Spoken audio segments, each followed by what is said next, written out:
take it a little slower. Take a break. On the I'm a different kind of cop.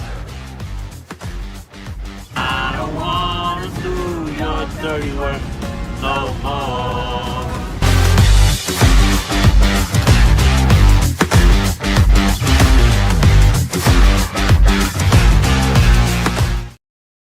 Boom. Live. With Mark, Matt, and myself. Actually, dummy, Mark Menchaca. Bad guy, Matt. And, one of the most likable, lovable, even-keeled guy, myself. So Cody's a different kind of host. Yeah. I'm a good guy. Good guy. Never had said any bad things about anybody ever. I'm in a mental breakdown state this week. One, the Yankees or Red Sox are playing at this time and timing this video. Two, we just tied, so thank God.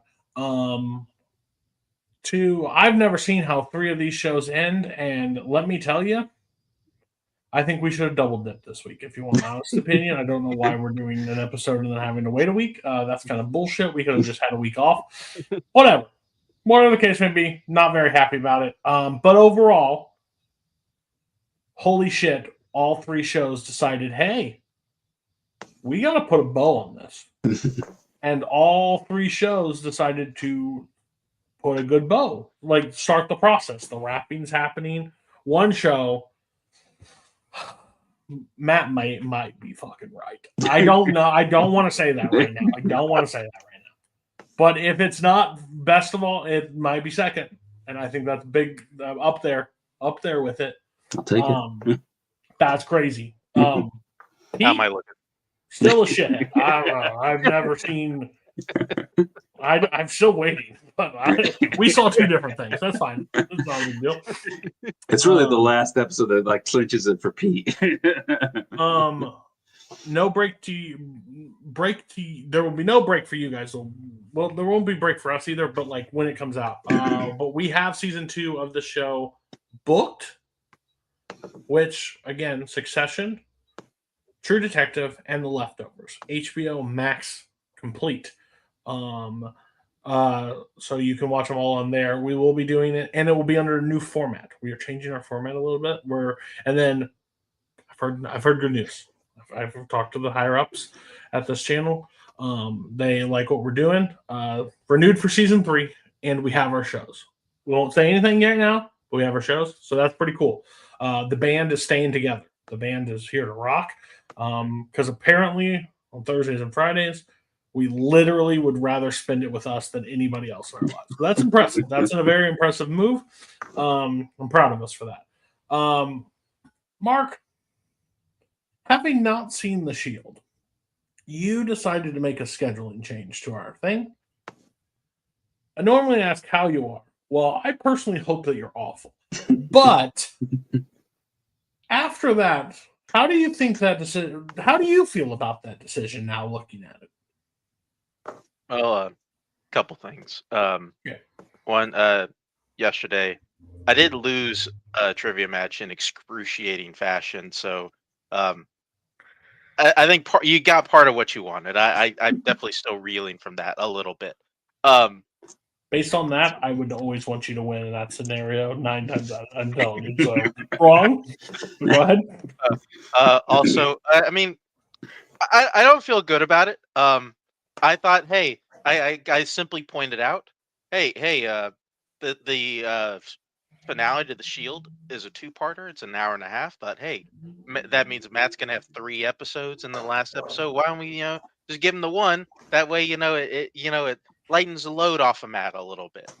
And Matt, I think, I definitely made a mistake. I was wrong. Matt, I think, is a super secret bad guy because he knew exactly what was going to happen, and he let it Just happen. wait for the end of the show. I may have something.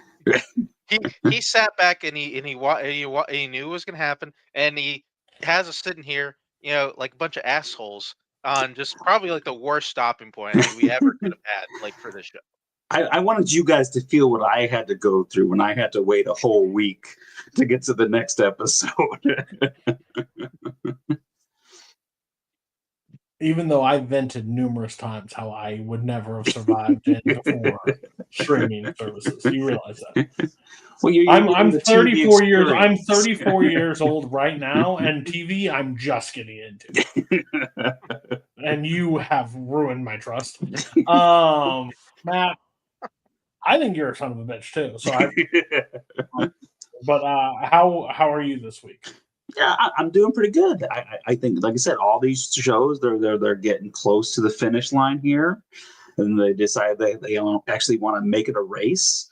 But yeah, and like I said, we originally I had it set to those 2 episodes would be the last episode because I was like I think they kind of go together pretty well. But as soon as Mark suggested, I was like, oh, this is gonna be fun. So I can't. It's gonna be a good conversation. I think it's gonna make this a much better episode than it would have been if I had the first 2 episodes were the only Shield shows to talk about this week. So I think it's be good.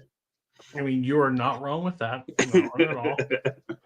Cody, how's the game going? 3-3. We just grounded out. But we're tied. Game's game. Not happy. Fucking pissed off. But want to say a lot of things, but I won't. We're just gonna press on because that's what professionals do. Yeah. So God, really wish the Shield wasn't going first, and you're 100% right. If we were left with 10 and 11, I'd have been like, Matt, what the fuck are you talking about? Good God. But we got there. So, everybody ready to take it away? Shorter discussions. Yeah. Okay. All right. So we're going to start off with episode 10, Party Line. We find out that Vic has been going around putting a reward out for Shane. He's been pretty much offering the gangs 10 grand to whoever finds him alive and lets Vic know where he's at. Meanwhile, Shane and Mara, they're having some good time. They go for a nice dip in their new swimming pool. They're just doing all the family stuff. We get to see them have a cookout. Shane's playing a little piano. They're dancing around. It's just a nice quality time for the family. We find out they're planning on heading down to Colombia soon, as soon as that presidential motorcade comes through in a couple of days. Meanwhile, Ronnie is beginning to think that they're not going to find Shane. He's starting to feel it. It's starting to get to him. He tells Vic, maybe we should just run and get out of here because if they get Shane, we're done too. But Vic tells him that Shane doesn't get to win. We're not going to let that happen. And once we nail Beltran, Olivia is going to give us all the help we need. We'll be taken care of. So he asks Ronnie to give him just this one last shot to fix it. And if it fails, then they can just both run together. Dutch and Claudette go to see Corinne in the hospital. Apparently, she called them to come take a look at something. But when they get there, she asks them for something in writing to protect her. And she says that she's got some info on Vic. So Claudette is all excited now. So they get the papers and she signs the paper and she kind of tells them everything that's been happening recently. So Claudette tells Dutch that they're going to keep the investigation with just the 2 of them for now, to keep it down the down low. And she's going to put Ronnie with Billings to kind of keep him occupied. We see Vic meets with Aceveda and asks him to back off of Cruz and Beltran so Vic can kind of finish the job. And we see Vic surprises Cruz and gets to meet Beltran. And then all of a sudden Aceveda shows up. He kind of gets into it with Cruz and just beats the crap out of him in front of Beltran.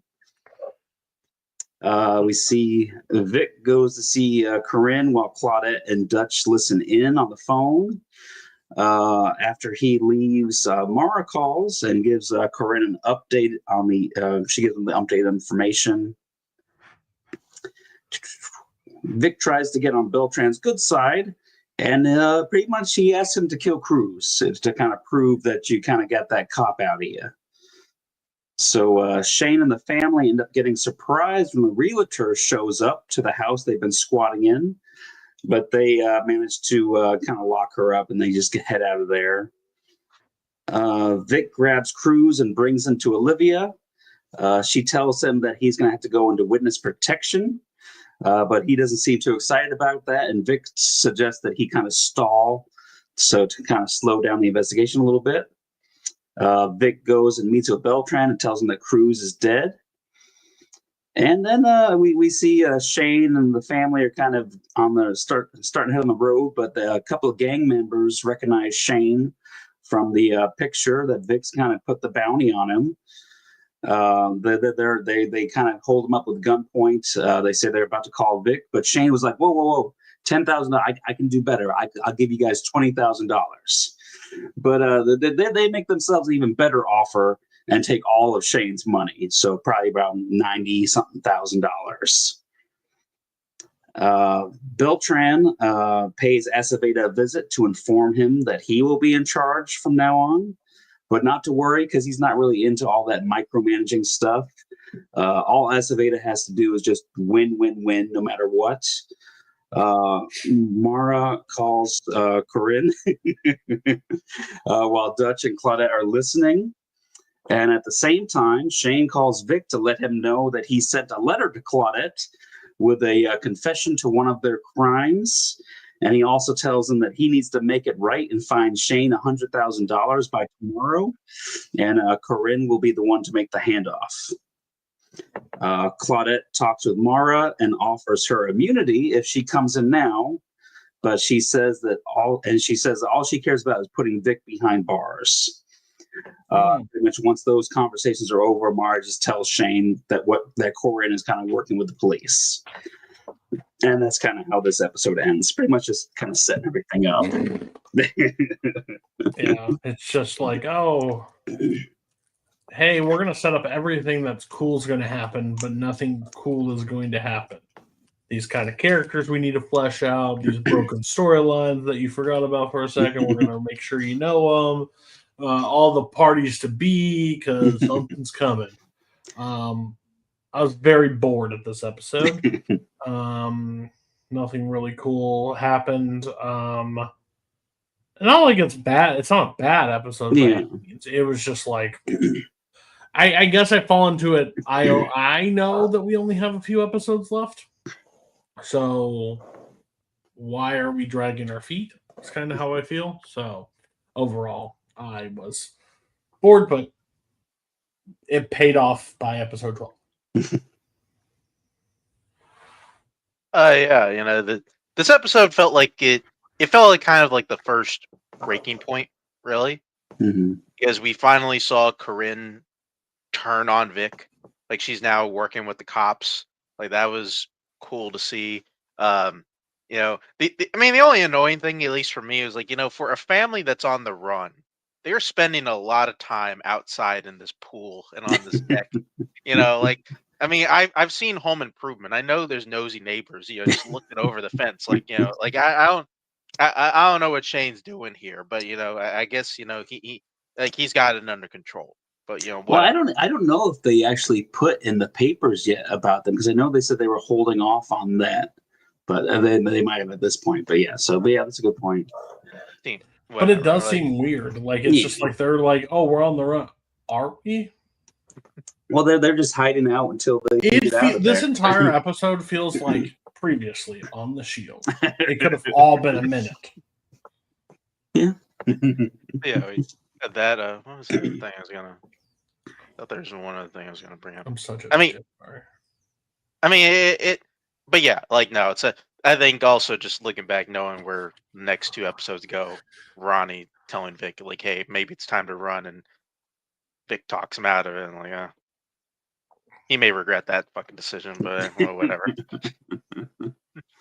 Yeah, man, I do like that Claudette and Dutch are back together again, and Claudette's just like she can just taste Vic, and it's just it's starting to drive her crazy. Pretty much like it drives everyone crazy who goes after Vic. The same thing happened to Aceveda and Kavanaugh when they were getting close. And I like that normally everybody else fails and Vic walks. Yeah. And wait, we didn't get to that kid who killed his friend. Thought this was gonna set that up, and we don't get to that yet. What kid part? Yeah, the kid that killed his buddy, and then like Dutch was fucking his mom, and like, or no, he was. No, we haven't quite got there yet. Next What? episode. Yeah, that's in the We next got more of episode. that. Yeah. That's a Cody move, not a Mark move. Like, actually, that might even be in the. I didn't even episode realize 12. last episode I said something that happens in the very next episode to start The Sopranos because I just didn't turn it off, and then I used it as like talking points for the episode. I'm like, and then I started. I'm like, oh fuck, that's this week. Not that one. But we go to episode 11. Yeah. Let's talk about some petty cash. So Mara calls and tells Claudette about the $100,000 and where Corinne is going to need to bring in the money. Mara asks Claudette to get Shane a deal, and she says she's going to work on it. Meanwhile, Shane is pretty much just setting up this whole plan as a way to try to get Vic arrested.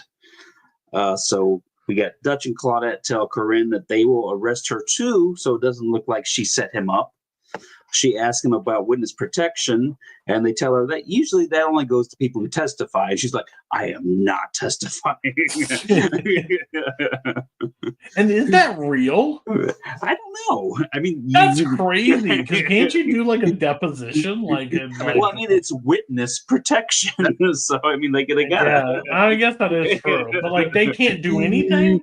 I mean, they could maybe do something, but I don't know. That sounds like some fake shit. Like the cops are telling you. Yeah, just some bullshit. Like, sorry, I can't do that until you get on the witness stand. You want to do that? Fuck you. Oh, I'm sorry. Well, I mean, as we have seen, these guys aren't always the best when they have people in interrogation rooms. They'll kind of fuck people over a little bit. So we get Vic talks to Corinne about the money handoff. She tells him that she doesn't think it's a good idea, but he says he needs this one last favor from her, which is like the third or fourth time he's pulled this one last favor thing on her already. Vic tells Beltran that he can help him become a supplier to all the black gangs in the community. And Vic sends up a meeting with the black gang leaders. Vic tells Olivia that he hasn't been able to find the blackmail box yet. He's still trying to find that the Crews had. Claudette sends Ronnie and Julian to investigate a murder of a star football player. Julian, who actually does something in this episode, figures out that it was the talent scout that was the target, not the kid. And they found out that there was another kid in that street who the scout passed on the year before and then ended up getting killed in some gang violence. So they talked to her and she kind of like ends up confessing to like being involved in it. So that kind of sums up that one pretty quick. Ronnie asked Billings to help look out for a letter in Claudette's mail, the letter that Shane said he was going to mail with a confession to one of their crimes. You know, it's rough when you got Billings as the guy you got to depend on to help with something like that, but that's where Ronnie's at now. Julian assures Claudette that he's on her side.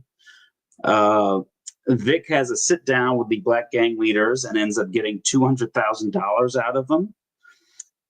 He hides half of it in a gas station bathroom for Ronnie to pick up when the Beltran's people kind of like, no, we got to go and give it all to Beltran. So he kind of had to do that really quick. He takes the other $100,000 to Beltran. Shane recruits a drug dealer so he can kind of just rob the guy's stash house. But then when they get inside the stash house, there's already police raiding it. So he lets the kid run away as a distraction so he can slip away. Shane lost all his money and he just hasn't been having a whole lot of good luck since then. Corinne goes to the drop with Claudette and Dutch close by, and Ronnie just comes by and gives her the bag of money because Vic was busy. Claudette tells them not to arrest Ronnie yet.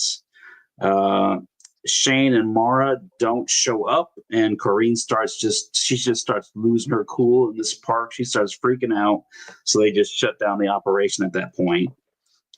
Mara tells Shane that they could rob the real estate office that she used to work for, which Shane tries to rob the real estate office, but he cannot open the safe for the life of him, so he has to bring her and Jackson in there. She's able to open it up because she's not an idiot, and they get a bunch of money orders. Aceveda tells Vic that he's been looking into Cruz's suicide, and it's not really adding up. So he tells Vic that he will tell Beltran if Vic and Ice try to cut him out of this case. Because Aceveda, he wants to be involved. He wants to get all that good press when it all goes down. Vic tells Olivia that he needs to bring Ronnie in to help. And he also gives Olivia her blackmail file back. I guess he found it. She tells him that she's going to get him a safe landing. So if this all works out, she's going to help him out. Vic goes to see Corinne, and he tells her to keep the money in case Shane calls back. And if not, you can just use it for the kids. Ronnie gets the letter before Claudette, but once he opens it up, he sees it was just Shane punking them. He didn't actually have a confession in the letter.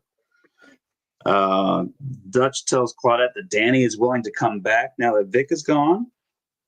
And we see Vic introduces Ronnie to Beltran, says that he's going to be helping me out now. And then at the end of the episode, we see Shane trying to get some money for all the money orders, but he can only get like a few grand. He doesn't really get what it's worth. He's still just not having the best of luck. And that's kind of the end of this episode. Yeah, rough life. Better than last episode. We're trending. We're getting closer. Works out. Next is when he has an argument about Ronnie getting the same deal, right? Yeah, that's the next episode. Okay. So you see, Mark, that's how you do it. But no, overall, I think this is absolutely just a good episode to lead to what happens. I don't know if you guys are the same way as me, but like anytime something is, once you watch that the next episode or whatever, it's like, okay, now these two kind of paid off, so they're not as bad as what they were prior. That's kind of where I'm at with this episode. I mean, Shane's like, this has to end with Shane death, right? Gotta end Shane dying, right? If not, you're kind of disappointed, personally. But overall, I think it was a better episode. Yeah. I don't know, Cody. I can't tell you that. Well, this is how this back and forth works. Because normally I'm on the side of the fence that no one else is with, but you could be like, I don't know. I think maybe this. We both haven't seen this.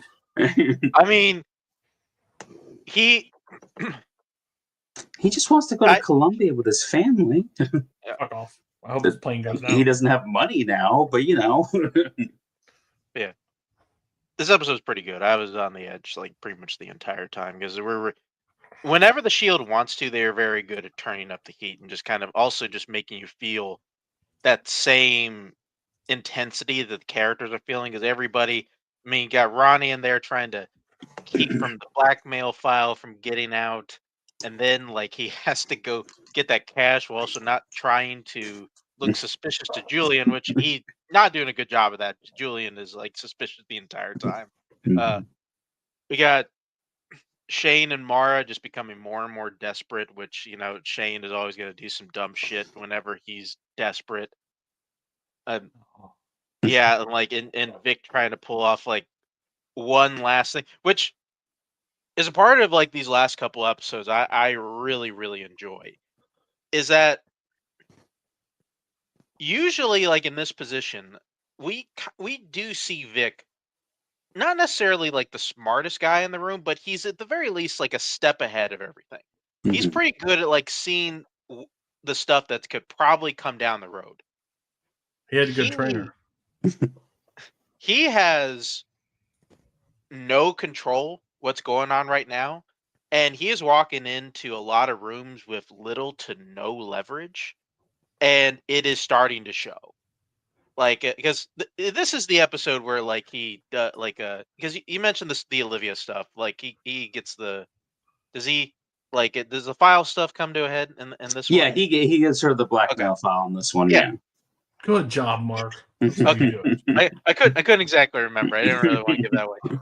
But yeah, like because now like that was the only person like he kind of had something on. He gave that to Olivia. Like now that's it. Like he has nothing on Olivia anymore, and like he's kind of on her timeline for whatever like immunity deal he can get now. So yeah, He's trying to set up some trust with her. yeah, like usually like in all these stories, like things turn out okay for Vic. I don't really at least whenever I finish this episode, like I don't really see like a good end game for Vic either. It doesn't look good for Shane. It definitely doesn't look good for Ronnie, because now they have like a crime they can now arrest him on, and Mhm. it doesn't look good for anybody involved. Like I don't know how I finished this episode not knowing how anybody's going to get out of this clean. Mhm. So true. Well, Yeah, it looks like they're all heading for the same end. Like it's kind of crazy. well, we'll see if we get a little closer in this next let's, episode. You're gonna get interrupted a lot. Let's go. This one might take a little bit longer. You think?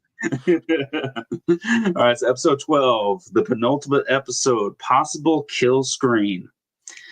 We start off with Shane once again. He's trying to rob a couple of these guys that he saw at a card game. Apparently, it's from his old undercover days. It's a game he used to know about, and they recognize Shane as somebody else, so that they all go back to their place. They make him do some coke, cut with some speed.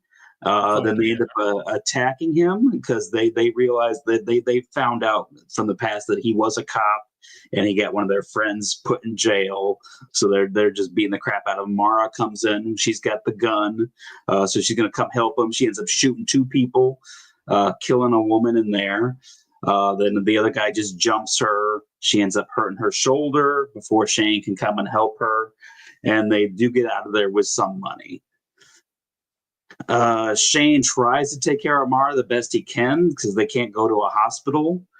He ends up going and robbing a drug dealer to get some pain pills for her, and just a little something to help keep him balanced.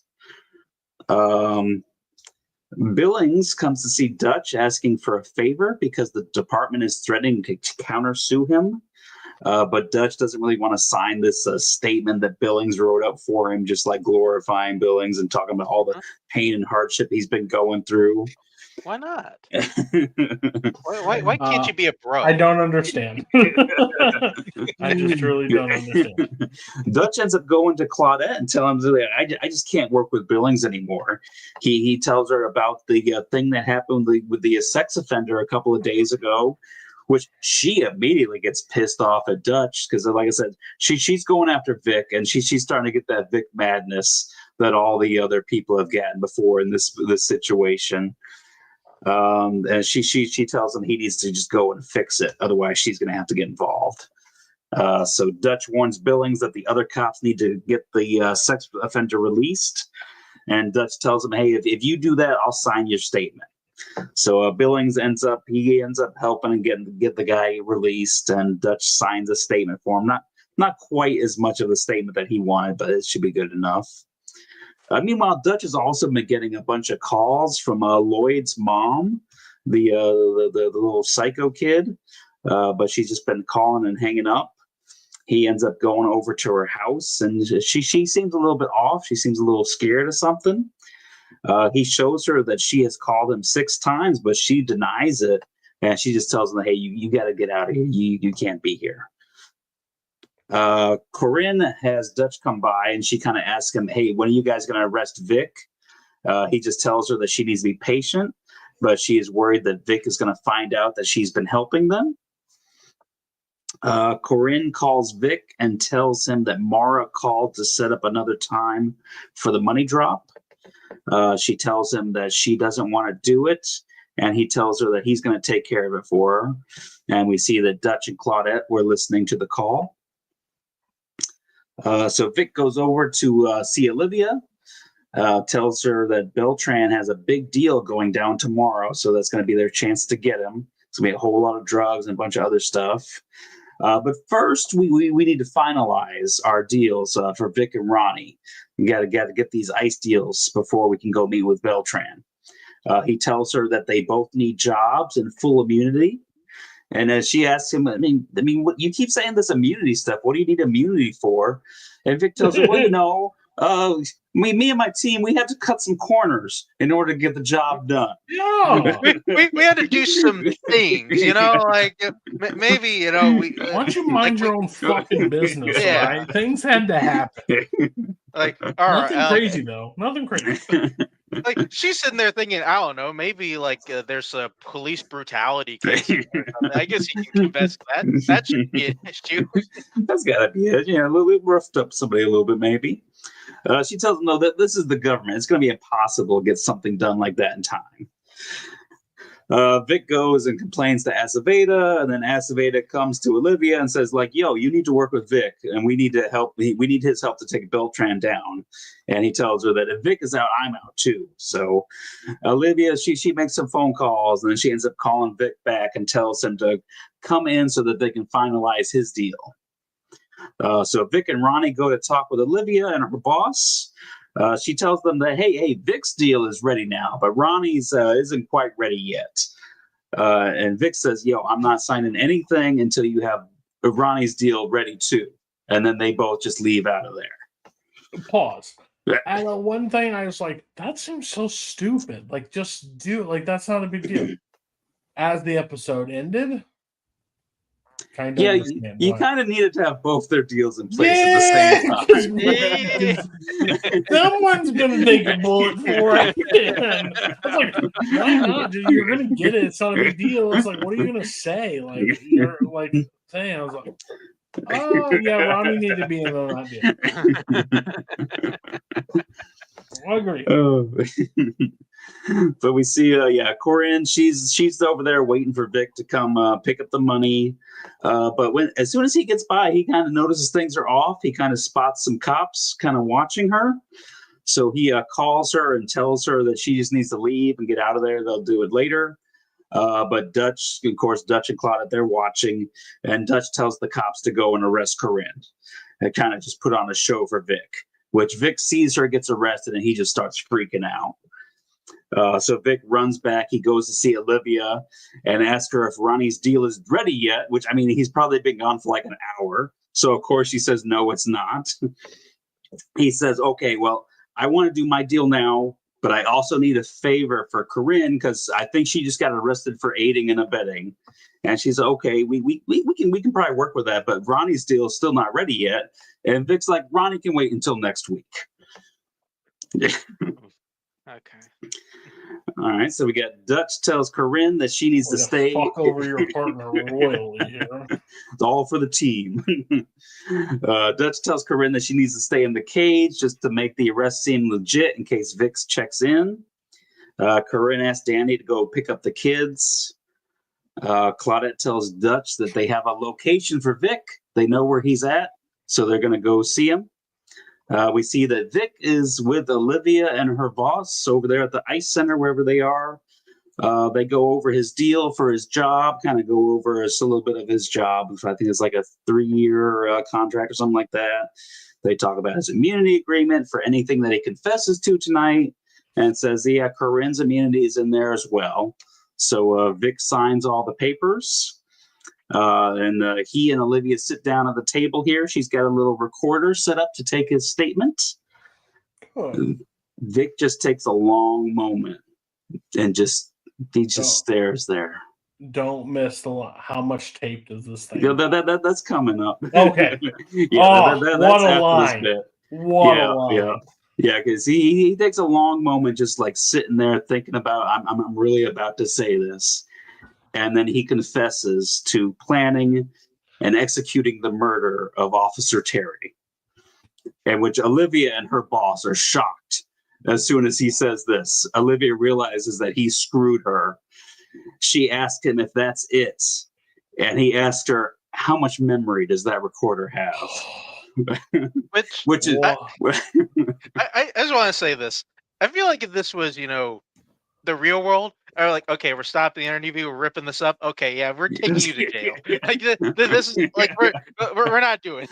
The ICE of today would definitely rip up that paper and take him to jail right there and then. But yeah, I can tell you, this was a Crazy. commercial break as soon as he said that line, and then you had to sit there and watch some commercials. I had to watch. I had to see some like Dove for Men commercials, like right after he just says this bullshit. My jaw hit the floor. I was just like, when he said Terry, I was just like, oh wow, he's going there. And then I was like, okay, admit to Terry, like whatever. And he's like, but they kept reiterating, everything you say, you'll get immunity for. And I was just like, And if you leave anything out, it's gonna blow up your deal.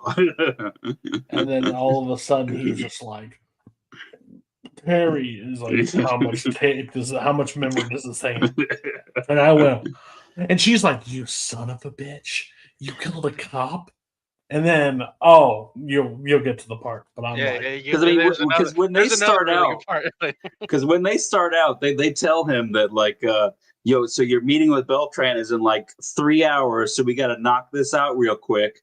And then like he keeps confessing and confessing. He talks about the Armenian money train, talks about killing Margos and all the trouble they've ran into the last 2 dropping seasons. the grenade, him torturing and killing the only suspects they had.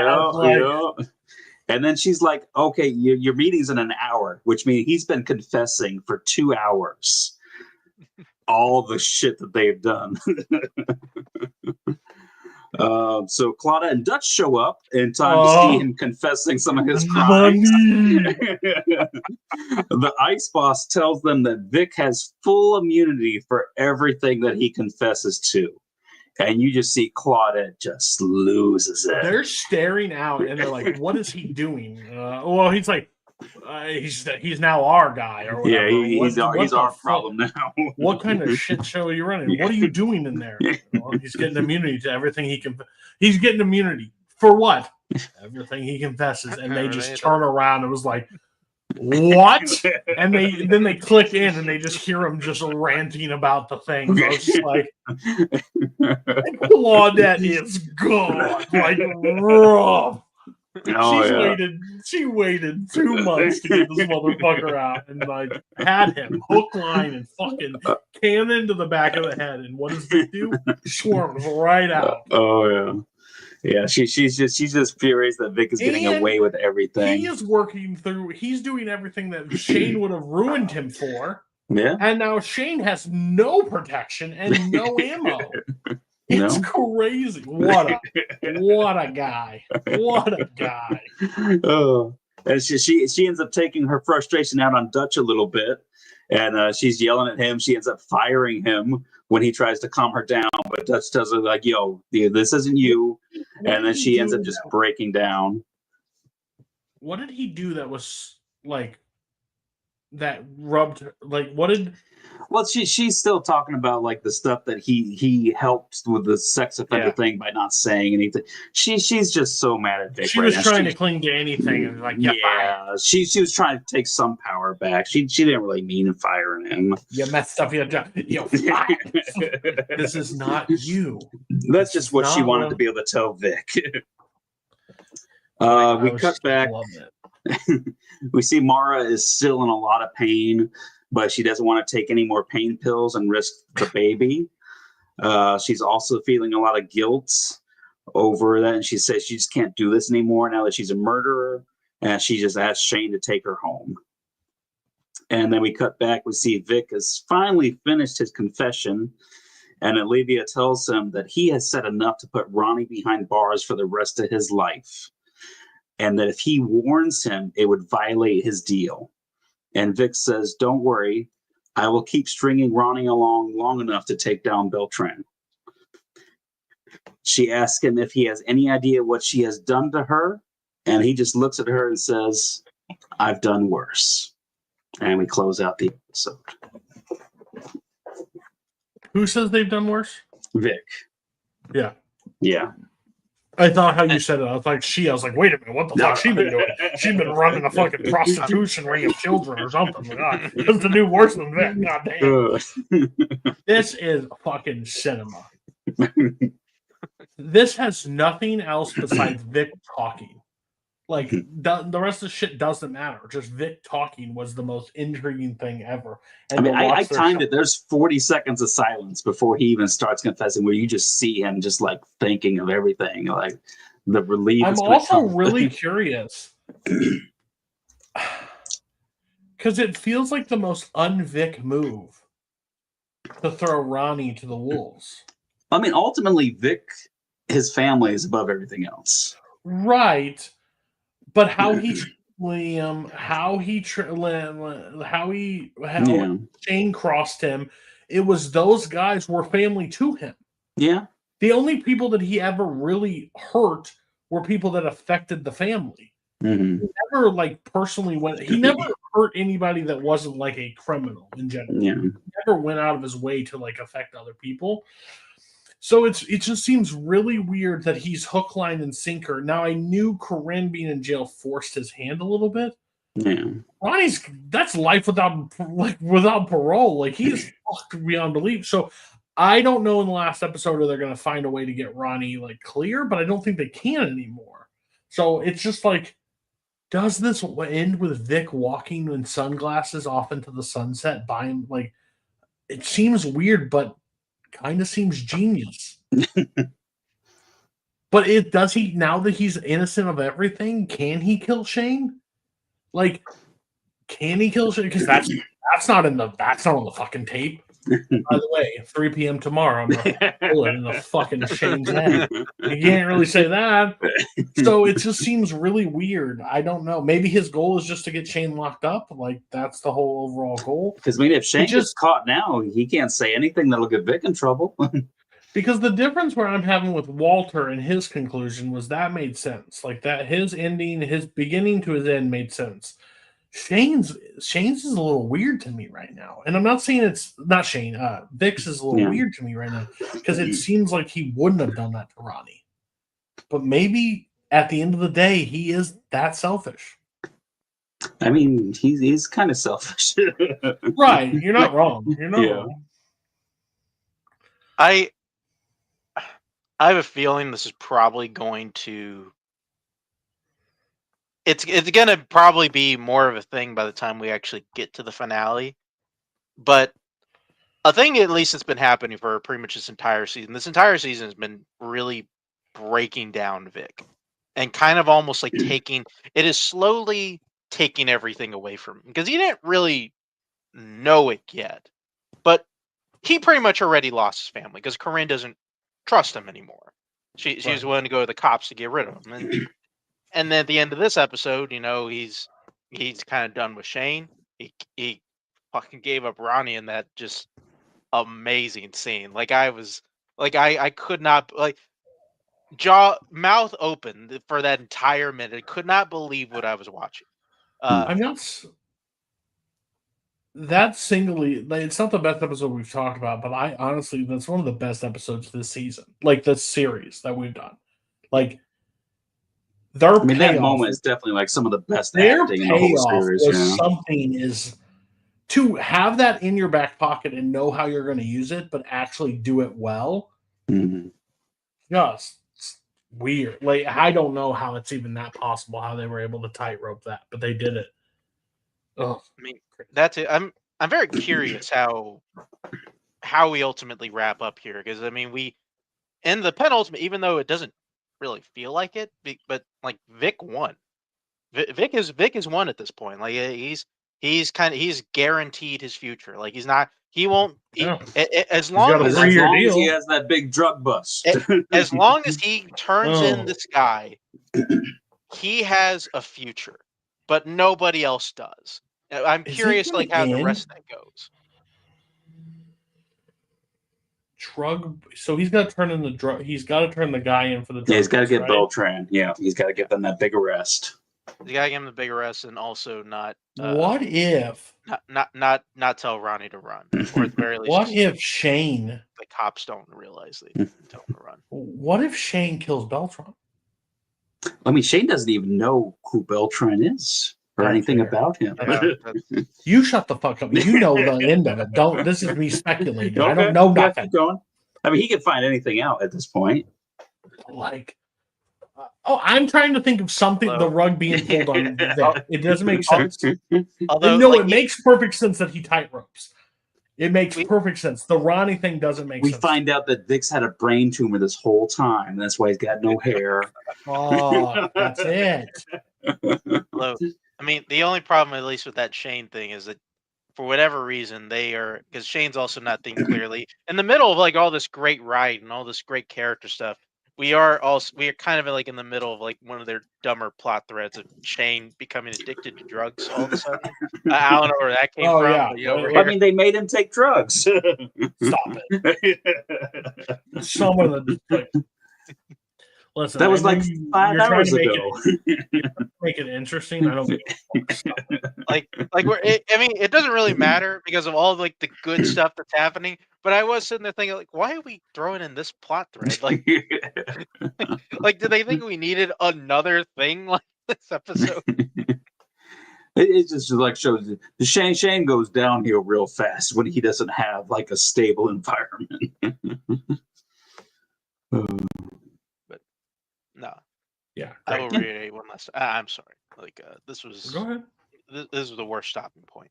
I think it was great. I think it worked out so much better. You're a son of a bitch. No, it didn't. It didn't at all.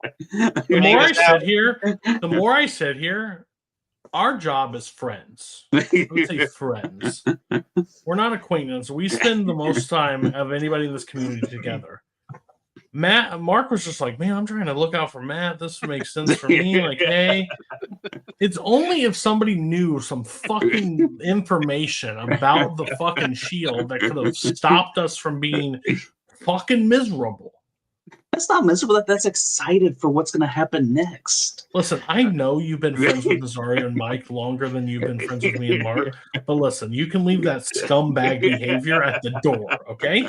I mean, because I'm telling you what's going to happen. Because no See, matter now when you've we had a finish, whole week to think about what's going to happen. You guys, whereas instead you of have just played in click and play the next 12,000 trivia. episode.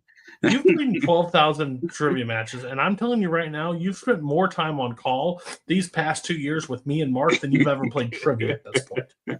That's probably true. You owe us some fucking respect. I mean, because this is what's probably going to happen. At least for me, I can only speak for myself. I'm probably going the moment we get off this call. I'm going to finish Oh. Shield, and then God. I'm gonna wait a whole week to then talk about it here. No, Which what also- I'm doing. Hey, after this, we'll watch it live. We'll record everyone's reactions. What I'm doing is I'm watching The Shield, and then Wednesday before we record on next Thursday, I'm rewatching it. If it's good, I'll just rewatch the son of a bitch. But I have to know what happens. And I will save my reaction. Nothing will be in the chat whatsoever. My reactions will stay in the chat. Oh. Okay. Oh, I'm gonna Well, let's go on to the next thing. We did it in that sense. So let's go to Mad Men. Was it episode 10? Yeah, 10. The forecast. Okay. All right. Don's trying to sell his apartment, but the realtor is having some trouble. Said, yeah, like I know, like you, like got no furniture and open concept or whatever, but it looks like a really sad person lives here. So I don't think anybody's gonna want this place. And Don doesn't believe that because he feels like he can sell anything. Thinks she's just lying. Joanne. I don't know why my Siri like does that. Every time I say Joan, it says Joanne. I've never said Joanne into this phone once. It's just you guys have to know that because like I've been doing this all year and this stupid thing keeps doing whatever. So Joan is visiting the LA offices, which is where Lou is. I think they're interviewing somebody or doing something or whatever. But then we get into Roger, who wants Don to help with a big speech that he has to give, something about like the future and saying where they're gonna be. When Joan is at the office, she ends up meeting a man. I can't remember his name, but he's Bruce Greenwood, and he's like, and and she thinks he's there for a job. He's like, no, I'm just here to see somebody, but you're just really hot. So, I really got to make sure I get to know you. They end up getting together, but, obviously, they live across the country. So Joan just kind of treats it as a fling. Although he ends up following her back to New York because I guess like as you do when you find Joan, yeah. I mean, he's charming enough to pull that off. So, like we'll just kind of let him have that. They end up going I out don't to know dinner. many people will see Joan and not try to say hello. Hello, Miss Lady. You are beautiful. They end up going out to dinner. She tells him that he has a kid, or she has a kid, and he's like, "Oh, okay, that's something." Although she ends up making a call to the babysitter, and then he makes a comment about her having to be home at midnight, and she's like, "Oh, I guess you're not cool with me having a kid." He's like, "Well, no shit, Sherlock," and so they get in a fight about that, and she leaves. So that unfortunately kills that. Although he then shows up later at the office with flowers, says, "Okay, I want to be a part of your life," like so. Joan at least gets a win on that one, sort of. Disgusting behavior. Then we see throughout the day, Dawn. I mean, like I guess like a lot of things, like mainly because like Don just makes it up as he goes along. He has no idea how to write the speech about the future, so he just asks a whole bunch of people, what they think about the future. He asks Ted. He just tells him some business things. Uh, Goes to Peggy, who wants like her performance review, and she tells him a bunch of stuff, but she takes it as him shitting on her dreams, like so. That doesn't go particularly well either. So He's like, and then. yeah, he turns into that lady at the Chinese restaurant. And, dude, where's my car? And then. Oh yeah, and then we got a problem with this Peter Pan cookie meeting. There were some disagreements about what thing they should go with, and these two copywriters get into a fight in the middle of the meeting. So there's that whole thing. That guy ends up going over to Don's like, "Hey, what should I do?" He's like, "Well, should find a way to to get on the good side, but don't apologize. Maybe do something. Maybe like tell a joke. Just try that. Like see if that works." And then that guy's like, "All right, you got it." So he ends up trying to do that. We then see Glenn, our best buddy Glenn. Oh, Yeah. fuck Glenn. face Glenn. Glenn shows up. Betty's very excited to see Glenn. Bro, what the fuck? What the absolute fuck? I was disgusted. It's come full circle. You'd think he was wearing some fucking pheromones that she couldn't control her. She turned into a dog in heat so fucking it was disgusting behavior. Okay. Yeah. So anyway, yeah, he comes by the house and he's like, "Hey, want Sally take Sally out to go to Playland or wherever the fuck." And then yeah, of course, Betty then sees him in years and yeah, just forgets where she's at. She like she's like fanning herself and just because it's all of a sudden really hot in here. Like she doesn't really know why. But then he then mentions like, "Hey, I'm actually going to join the army." And then Sally is like, "The fuck, dude? Like I thought you were against the army." I was like, "Hell no! Like I want to go serve my country." And then Betty takes it all right, but like Sally gets really upset and she storms off. And then like Betty's like, "Ah, don't worry." Like she's like that. So what are you doing later? Like at least to that effect out. But no, Sally's still pretty upset. She tries to call Glenn because she's going off on a trip and she may not get to see him. So she's really sad about that. Already said all that. Oh yeah, going back to the Mathis thing. Mathis tries to take Don's advice about what to do in the meeting, but he ends up just calling those guys assholes. And I love it. He said the F word. Oh, it's not like they've never heard it before and never used it. Stop it. And then he was like, "You'll do fine. Just go do that. Don't apologize. Just do what you gotta do." fucking. He tried to pull a Don Draper, and there's a reason only Don Draper can do Don Drapers. Oh, I do love the Pete and Peggy moment. Where it's like, I can't fire you. Shut up, Pete. Peggy will put you in a fucking pretzel. She'll beat your ass. Unfortunately, yeah, that is the last we see of Mathis because like Don was like, yeah, you did it wrong. He's like, whatever, man. Like I knew I should just fucking apologize for you. Don fires him, but I guess I guess maybe Glenn picked up on something or whatever because he stops by the house again. And ask Betty for a beer, and then he's like, "All right, let's make this move we've been planning to make for 15 years." And yeah, but Betty stops him, because she's married, which is weird because like she was putting out those signals like crazy. So like I understand Glenn's frustration here. I think Betty, her thing is she just likes having men's attention and to be desired by men. She doesn't necessarily want to follow through with it. She just feeds off of that energy. Unless if you understand, if it's a man, it's a boy. He's a child. He's about to go fight in Vietnam. I don't give a fuck. I think You chased him out of your house with a broom when he was 10. You gave him a lock of your fucking hair. You're a creepy If bitch. he would have pulled out that lock of hair, that probably would have sealed the deal. It's like, I've had this in my pocket ever since. I mean, this is her fault. I think we can agree. Yeah. This just in, receiving news. The odds 100% on Betty. see, Mark, that should have been your bet, is that Cody was going to change his position on Betty.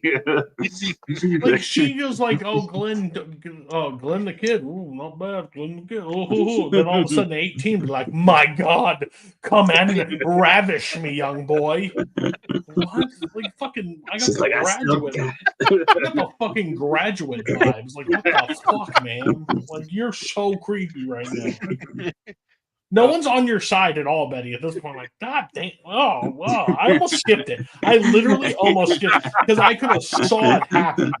He walked in there and her eyes, I was like, oh, God, no. And even Sally picks up on it. It's like, you fucking nasty bitch. Oh, God. Go die in Vietnam. Like,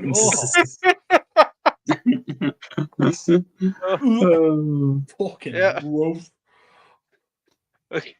Well, yeah, well, he later admits that he was only joining the army because he was flunking out of school and he was scared, and having sex with Betty was going to be the one good thing that happened at the end of it. So, but Betty calms him down, not having sex with him though, so that they just kind of leave it like that, and he just leaves. Dawn then has a dinner with Sally and her friends, and one of Sally's friends is like really flirting with Dawn, and like Dawn's not exactly like shutting it down either. Yeah. Dawn's not much better than Betty in this episode. It's real scary that Chris Hansen could have been popping around two corners in this to catch a predator. Fucking nasty bitches in this episode. So, but yeah, and Sally's kind of picking up on that. She's like, "Yeah, what the fuck is going on right here? Like, you guys see me here with three of my other friends, right? Like, this is weird." So at least Glenn and Betty have history. He's just hitting on this random teenager. So, yeah, like that one it's fucked up. It's Stockholm's. It's grooming. It's nasty. This one. You bought her milkshake and you think you can just diddle her? Like, what are we doing? You're going to jail. Oh, disgusting behavior. Yeah. At least he keeps. The worst part, it was proximity. So it's real bad. It could have happened. So, like, they get over to the bus stop, and Sally makes clear she's not too happy with Dawn of the thing. He's like, and the Dawn's well. First, I think Sally says, like, you get both you and Mom are the same. You guys just ooze everywhere, which is a really great line. And then Dawn says something he didn't want to embarrass her friend because, like, she's clearly he said a fast girl? Yeah, I think she's a fat girl. Then he tries to give her some fatherly advice, telling her, like, listen, you are like me and your mom. Like, that's what's going to happen, which I don't know is probably something that she wanted to hear, but she gets on the bus and goes on her trip. And then, of course, Don comes back to his apartment, and he finds out that it has been sold. So now he technically, I guess, has no place to live. So and that's the end of the episode. Oh God, wonder what his bank account will help him find. Talk about the elite of the elite problems. Like, I mean, this is an episode. I mean, I like that they brought the whole Betty and Glenn stuff back. I like that they circled back to that before the end of the show. There wasn't really a whole lot going on in like the office or anything really. And Jones got like a new guy going on. I think that's going to be interesting to see where that goes. But yeah, it's kind of just like a filler episode a little bit, I think, but it was good. the next 2 episodes are mild better than this. This was an okay. This was just disgusting. Like, But you got to check out your buddy Glenn though. I would have liked it better if we just got a news article that Glenn died in battle. I never liked. I didn't like. Was a lock of blonde hair in his pocket. I didn't like Glenn the kid. I didn't like Glenn the teenager, and I don't like Glenn the adult. And that's what we call it. Isn't that like the son of like the creator of the show? I think that's like how he got the gig. His son sucks at acting. So I would disagree. He definitely has a particular look that really helps with that role. Oh yeah, fucking rat. So yeah, fine. Let's move on to the next one, please. Please and thank you. All right, let's go on to Time and Life, episode 11. Yeah, we are now at the point where Pete and Don are now having to kind of court Ken like on business strategies, and of course, like he's just fucking with them the whole time, saying he doesn't really know what to do or disagree with their strategy. But but I think he's mainly doing that to Pete because when Don Pete shows Roger. up, Pete and Roger, right? Yeah. Was it Roger? Yeah, Roger's there, and then Don shows up, and then Don's like, "Yeah, this." He's like, "Yep, works for me." It works for you, Pete goes, like, what the fuck? What do you mean?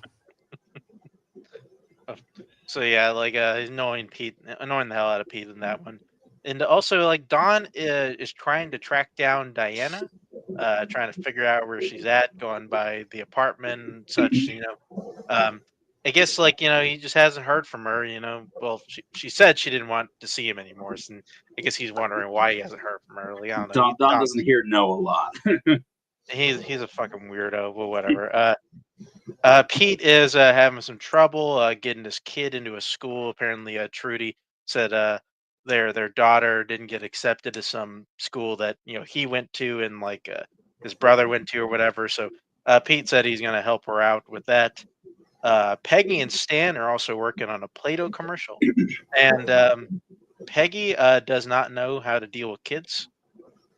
I guess apparently like just telling them hey to play, is not like a good way to get kids to come out of their shell. If she can't watch TV with a kid or give them popsicles, she doesn't know what to do. So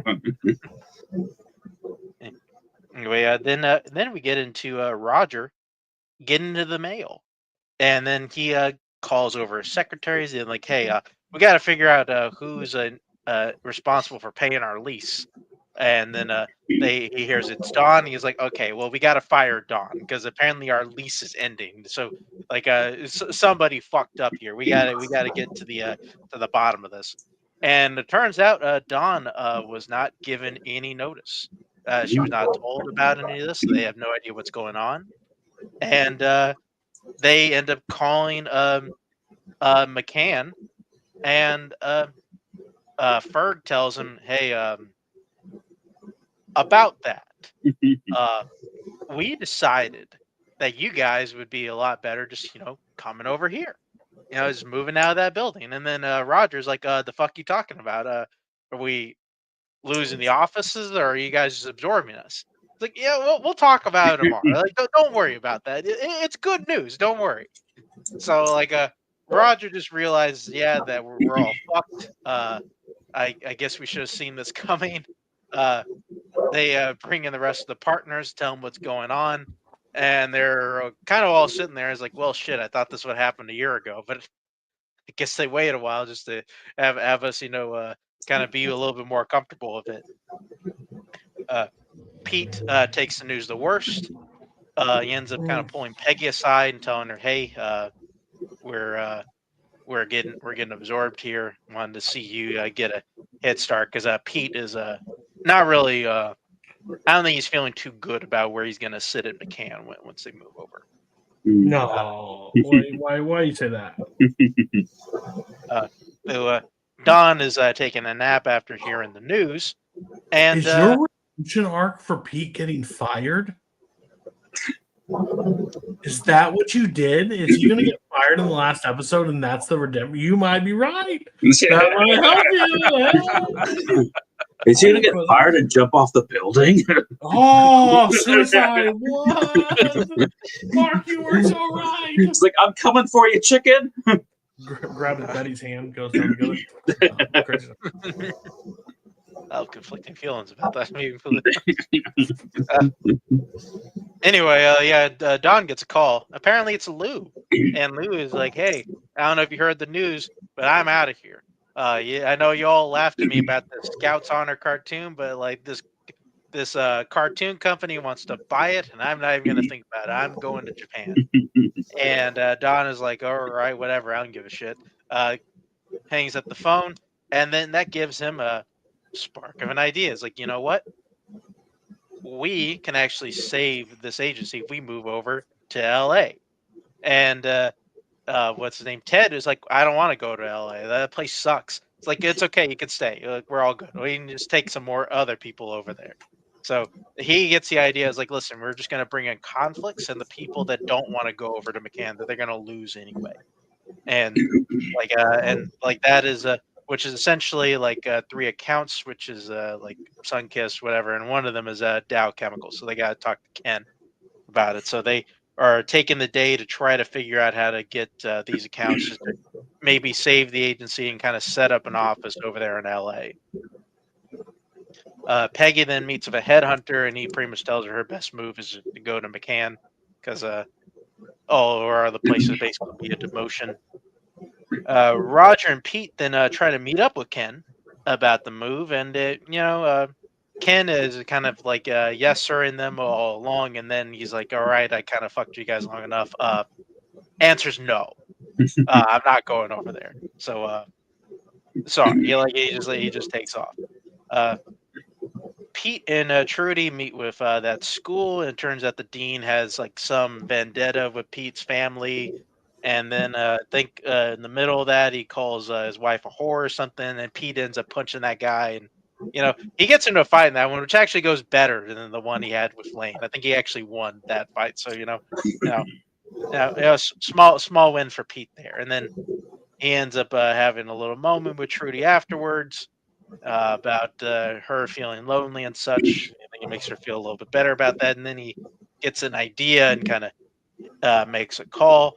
And before they left for McCann, Pete shows up late and says he was able to lock down C-Core laxatives, which kind of covers up the hole they had with the Dow Chemical. Peggy and Stan then have to look over one of these child actresses who's left at the office. The kid hurt herself on the stapler, and that's when the mom shows up and he's like, "Hey, why you let my kid play with the stapler?" And then Peggy's like, "Why are you fucking leaving your kid in the New York office?" And then they get into a shouting match, and the lady's like, "Yeah, you do with your kid what you want to do. I'll do with mine what I want to do." And that just kind of makes Peggy kind of stop in her tracks, like she's kind of thinking about her own stuff. She ends up talking to Stan about it later, and Stan says stuff like, "What? Like you didn't have kids? Like it's okay." And then Peggy is like, "Well, funny thing about that, I may have had a kid, and I don't know where he is." And then Stan is like, "Wow, man, that really sucks. Sorry to hear that. Wish you didn't have to do that." It was Pete's kid. So she ends up, which I think it's only the second person she's told. I think Stan is the only other person who knows about the baby except for Pete and Don. So good on Stan. Like he's on the way up. They then go to their presentation of McCann. Don starts his presentation, but Jim is like, "Yeah, okay, we don't need to do this. You just sit down, Don. It's okay." And Jim pretty much says, like, "Listen, I don't know what's going on here, guys. Like, it's over. You passed the test. You won. Like, you died and are going to advertising heaven." He pretty much tells all these guys all the companies that they're going to be able to work for, except for Joe. Leaves out Joe. When he Sloan talks Coca-Cola, I was like, I'm disgusted. Shut up, bitch. Oh, and he gets even scummier. Like, he gets so scummy. If he's been in 2 episodes back to back, or 3 episodes, can I give him Bad Guy of the Week? If you know his name, yeah. It'd be a surprising choice. I'll tell you that. That's the surprise. What? I feel like this week has an easy bad guy of the week, and it's not him. Interesting. Okay. Anyway, after the meeting, because it didn't go well, and they're clearly going to lose the offices, so they go out for a drink. Joan and Pete leave early, and they're kind of wondering where they're going to be, because Pete, I think, he's going to be another cog in the machine over there.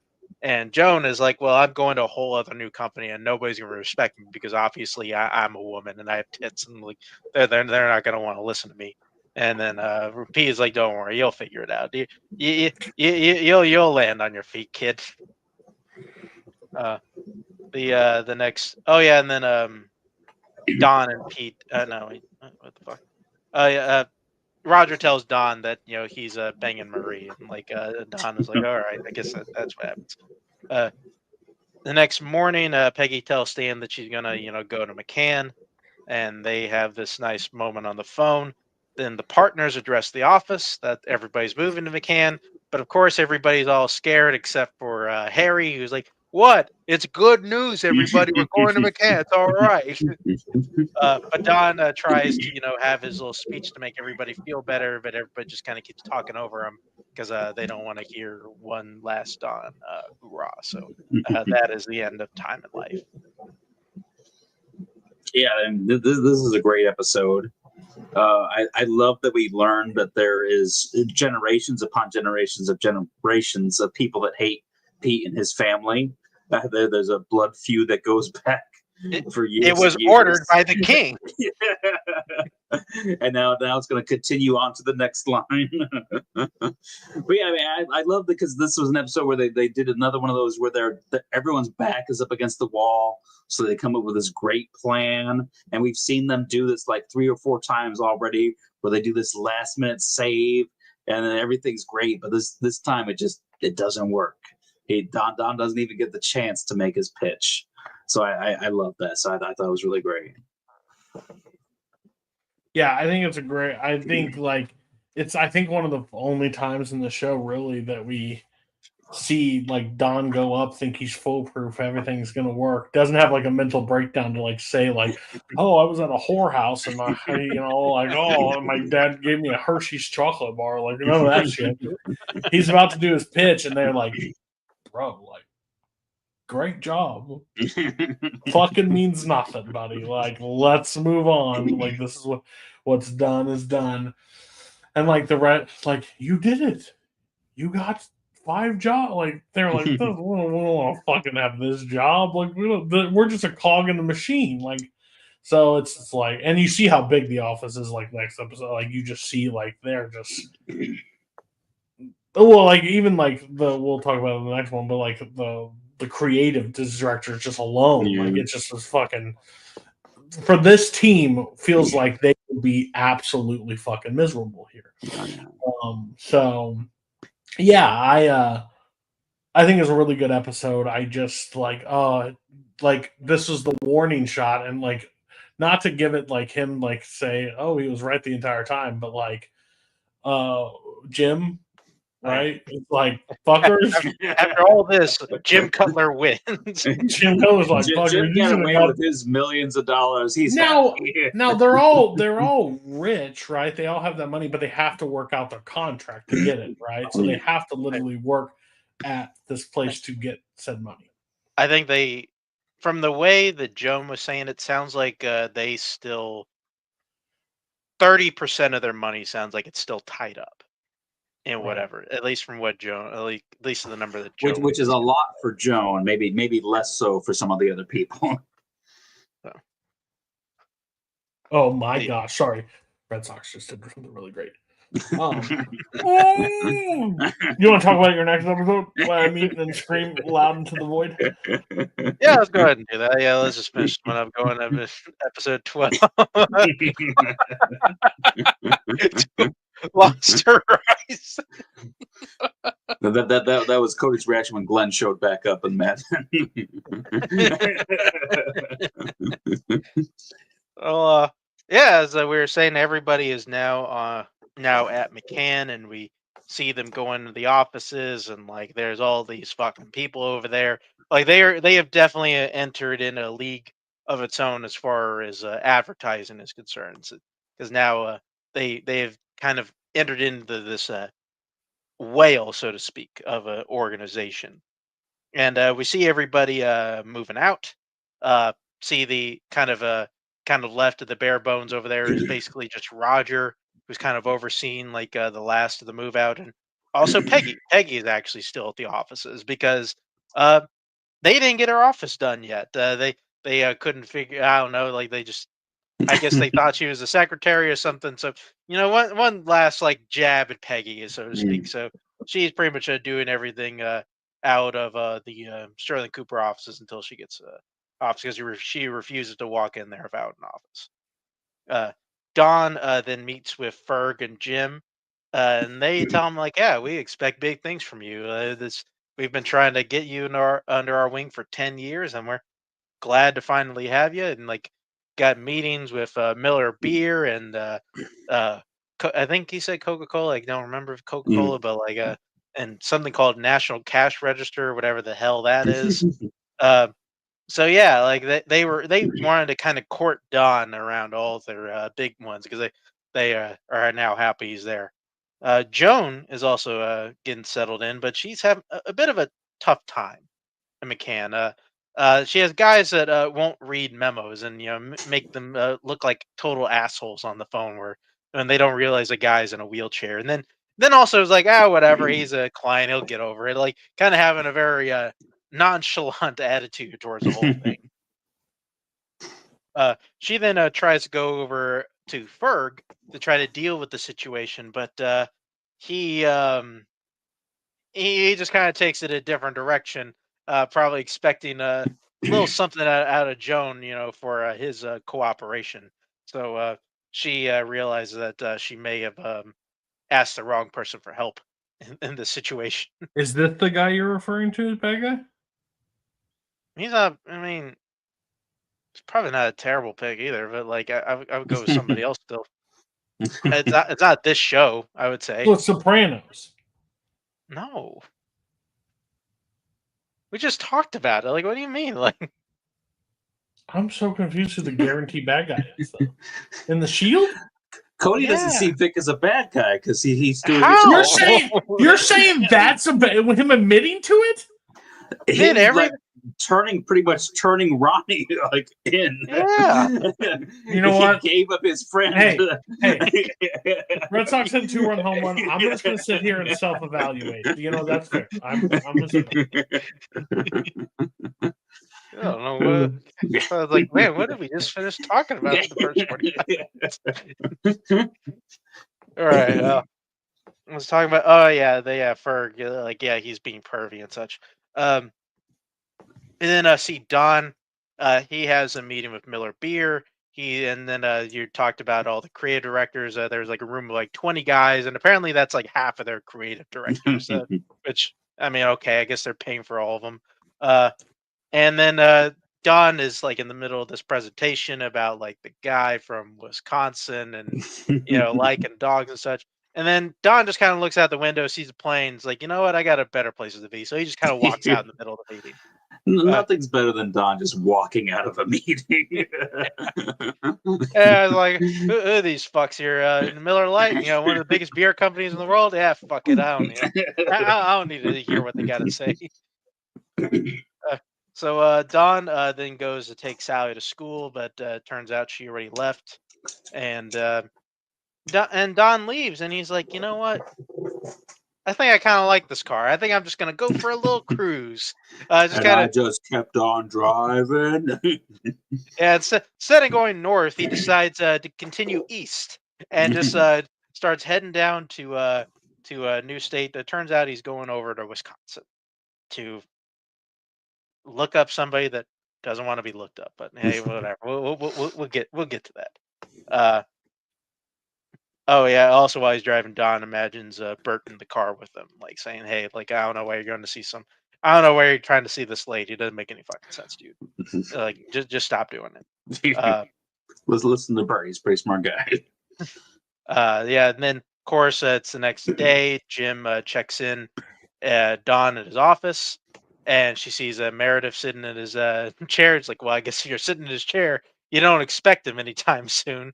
And she's like, ah, he's okay. He's like, well, like he already missed 2 meetings today, so just tell him he might as well not come in at all. So just make sure he knows that. So Jim's getting a little bit annoyed that Don is not taking this opportunity seriously, so to speak.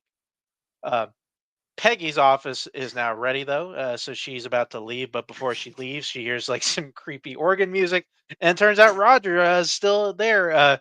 You know, just kind of saying one last goodbye to the office. They end up kind of palling around and drinking vermouth, and he gives her one of Bert's old paintings of that octopus, pleasuring the lady. And then Peggy is like, "Oh, okay, I guess I'll keep this." And Roger's like, "All right, but you got to drink with me for a little bit." So they end up getting drunk, and he ends up playing the piano, and she roller skates around. Yeah, it's a really fun scene.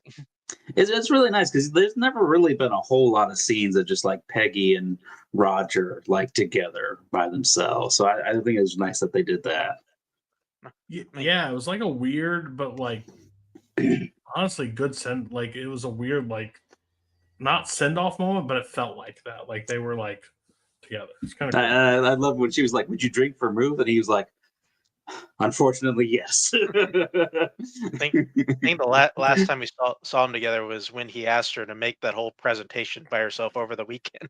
And she was like, Yeah, "Money, hey, please." Yeah, pay him, and that was it. Anyways, yeah, she ends up walking to the office, cigarette in her mouth, holding the painting. Image outside, so everybody can clearly see this painting. I figure you're walking in with that painting, or maybe like have it the other way around so people can 100% see it, but she doesn't give a shit. So, a nice move on her part. Joan then goes to see Jim, which is probably the bad guy stuff you're talking about, which I can understand.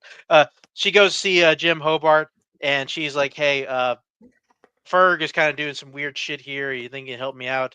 And then Jim is like, "Hey, I got something to tell you. I don't give a shit who you think you are. Um, you're kind of nobody here. I don't care how you got a partnership stake in here. Um, you can leave or do whatever. It doesn't really matter." Uh, and then she's like, "Well, I kind of want all my money if you want me to go." But he's like, "Nah, I don't think I want to do that. Like, you can quit if you want, but that'll be breach of contract, and I don't have to give you a fucking thing." She's like, "Well, I guess I could probably go talk to a lawyer." And I bet you like there'll probably be some ladies that'll probably want to speak up, and he kind of gives like the whole Fox News spiel of like, "Ah, no, ladies love it here." It's like, "Are you sure?" I bet you like if I went and talked, I get a bunch of people to side with me. Like, and I bet you there'd probably be people at the like a New York Times Time magazine that would love publishing bad shit about you. Then he goes out there like, "You know how much advertising we buy in that magazine?" And then so It'd take he get, anybody to make you look stupid. Like that's somebody a reporter will want to make you look stupid. yeah. She gets all pissed. He gets all pissed off, and she's like, "Listen, I'll give you 50 cents on the dollar if I never have to see your face again." And she's like, "Well, as good as that sounds, I think I'd rather have all of it. I'm And not he's here like- to negotiate. And then he gives a great line, but a fucking asshole line. Yeah, I'd rather give it to a lawyer. So unfortunately, Joan walks out of that office, and then Jim then meets up with Roger later, and Roger's like, "Man, what the fuck? Like, you finally showed up. Any of you guys like plan on working now that you're here?" He's like, "What? Like, I got here when I could." And like, "Yeah, where the hell is Don? He took off after this Miller beer beat. No one's seen him since." He's like, "Yeah, he kind of does that." He does that.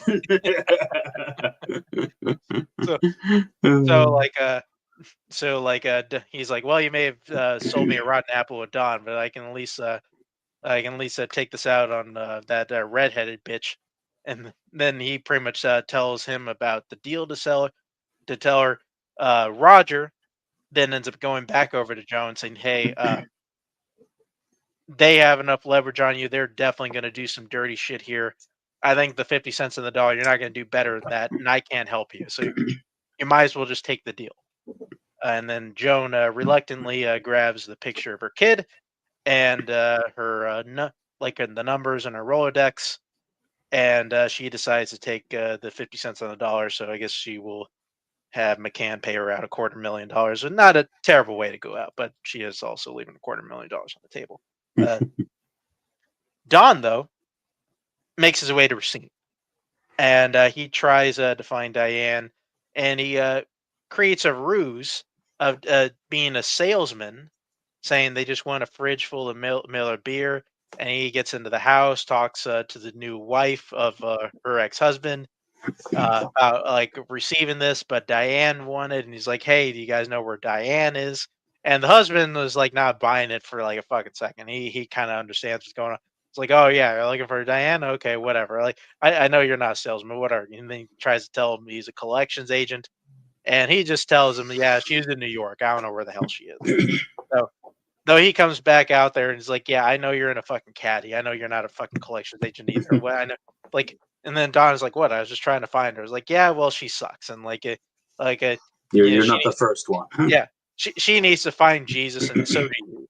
And so he sends Don on his way, and then of course Don is just kind of traveling along the highway.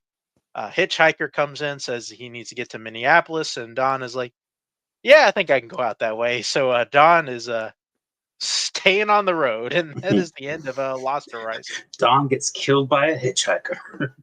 Series And that's over. how he goes. We see a little article, and later Betty got the lid and lived happily ever after. Yeah, man, I mostly like most of this episode. I mean, I really like the stuff with Roger and Peggy. I liked all the stuff with Joan, and she pretty much just got from level to level of just it just gets worse and worse at that place for her. The only thing I wasn't really a big fan of this episode was Dawn's just like adventure trying to find the waitress and all that stuff, which I don't like anything to do with the waitress. She drags it down, but yeah, that's really solid.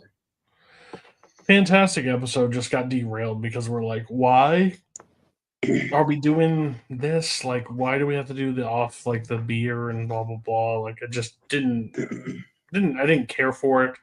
I love the inner office battle. Like, I think that was interesting. I overall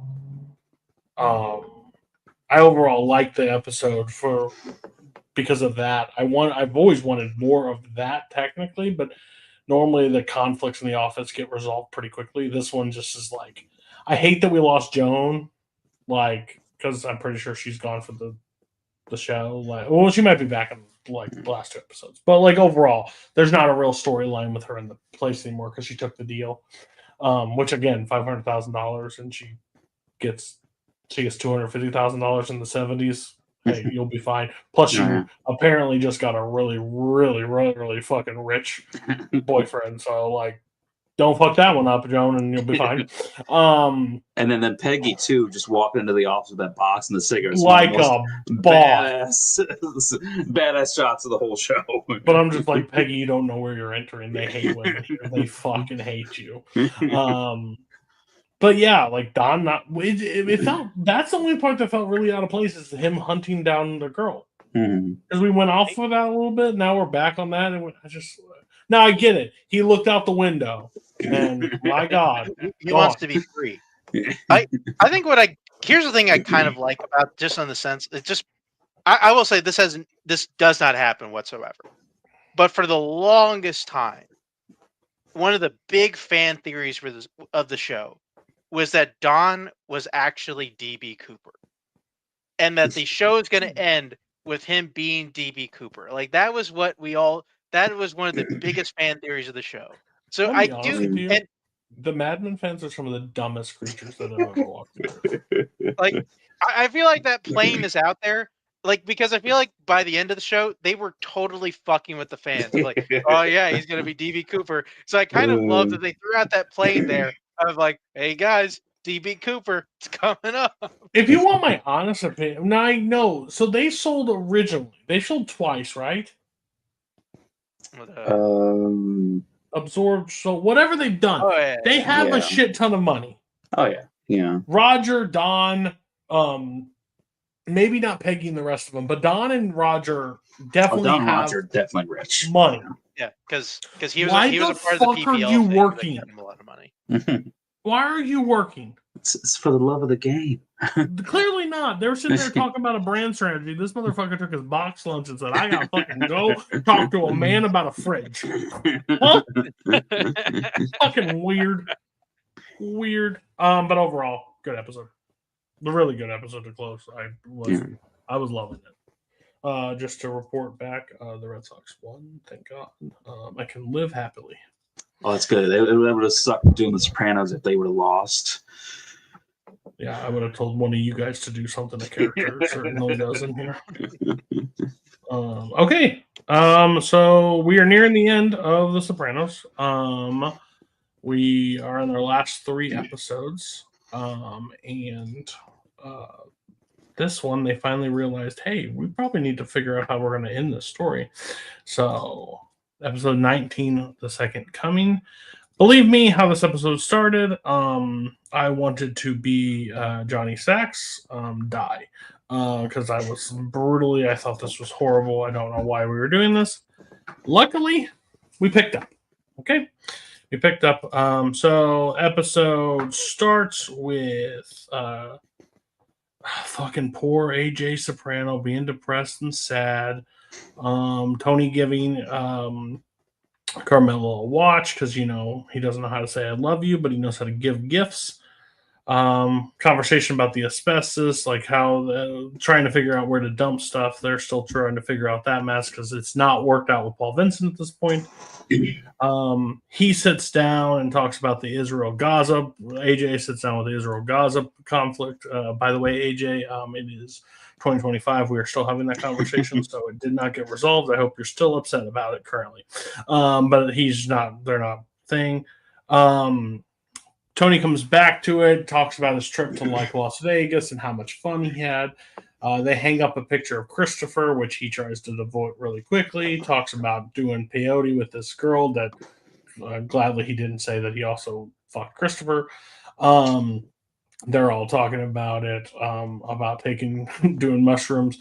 One of the best lines, yeah, I did mushrooms, stuffed mushrooms, a whole platter. Like, oh, ribbon. Good times. Yeah, dumb. And then Walnut says he did shrooms with Tony's father, and they watch Frankie Valli shoot laser beams out of his eyes. So they're having a grand old time, but talking about it and nothing, basically trying to move on from the whole conversation. Tony and Carmela have dinner with Christopher's widow. And AJ is like talking about the Gaza thing. And Tony's like, why don't you shut your fucking mouth? Like, why don't you, like, oh, poor Marta, you. Oh, God, look, oh. Why don't you do something about it? Like, fucking just agging his ass on, which I laughed really hard at. Not the, like, just because, like, Tony's in therapy, but, like, he doesn't care that his son has emotions at all. He's like, fuck you. How's it feel? Whiny bitch. AJ is, like, taking classes and reading, getting more and more upset with the situation. The task force for the terrorist organizations, they meet with Tony. They basically don't know much from the Bada Bing. They don't know much going about them. Tony's kind of agree. They don't agree. 25% is still the offer. They don't care. And so Tony gets mad, and basically nothing gets resolved there. A group in Paul's mob goes up to like one of Tony's construction sites, beats the shit out of the guy. Guy with a fucking crazy eye, by the way. Like fucking, you want to talk about it? He's talking about money, and then he says, "Tell Soprano I said hello," as he's bleeding out. He also threatens the one guy with the thing. He's like, "Hey, you didn't do it. I'll hit you with it." So they're pretty much unhinged. Meadow talks with AJ, talks about the depression. Like, I was dating somebody, I went through it. Like, you'll get through this. Like, trust me. Like, don't give up. AJ goes out to the pool, puts a bag on his head, ties a cinder block to his foot, jumps in the pool, and tries to kill himself. I'm not saying that AJ Sopranos doesn't have ambitions or motivation. He doesn't even have motivation to kill himself. To be honest with you, he struggles with it. He is like flailing. He pulls the bag off his head, but he can't get above water because the cinder block's on his fucking foot. So he's bobbing in this fucking cold ass water. He's just hanging. Tony comes in to make a sandwich, chilling. He hears screaming outside. He looks outside. AJ is holding on to the diving board and is like, my arms, they're frozen. Mom. Tony jumps in, which I think it had to be a cold fucking day because like he's got this snot thing hanging out of him. He's yelling at him, but he gets him out of the pool. But he is fucking furious with him and like trying to kill his life. But he's trying to figure out like what the fuck happened. They end up checking him in for evaluations. Carmela blames herself. He's such a happy boy. He was such a good boy. Why did he do this? Meadow's like, you warned us. Like, you told me you didn't do anything. So Tony comes into the Bada Bing and basically tells him the thing. Oh, I'm sorry. That's it? Nothing? You have nothing to say? How is he? Bach was like, how is he, Tony? Like, nothing good, but overall, they're resulting. AJ and Carmela get into a heated debate saying that he basically passed on the depression to him. This is all his fault. Oh, my fault. My fucking fault. Like, you're a fucking angel. Takes off the watch, throws it at Tony. Tony chucks it back at her. They're in World War III.